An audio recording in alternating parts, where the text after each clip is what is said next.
A retired NYPD detective who was part of an arson and explosions task force said Friday that while it is yet unclear what the intended target of Friday's explosion in Nashville was, he would not rule out the first responders and law enforcement.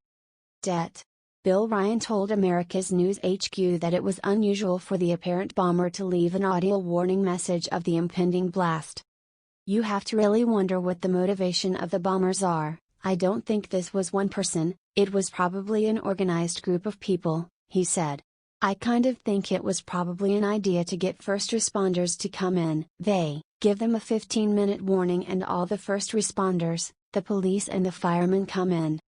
The warning call would start bringing all firefighters and police officers to the area. Those first responders could have been the target the bombers were after," Ryan said.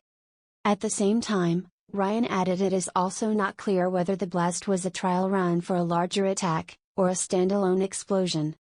Returning to the possibility of an intended attack on police and firemen, Ryan said that in New York, there is still a war being waged by some segments of society against the NYPD. "We had a police officer shot last night," he said, referring to Officer Connor Bullock, 27, who was responding to a domestic dispute in the Crown Heights neighborhood of Brooklyn on Christmas Eve. William Ross, 20, who is accused of the shooting, appeared in court on Friday, according to the New York Post.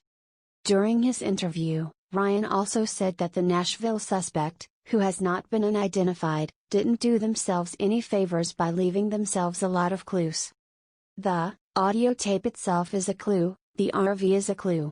Even though it's blown up, much like the 1993 World Trade Center bombing in New York, the van was blown up but through putting the van back together again, but identifying the car, that was a big clue in locating the people," Ryan said.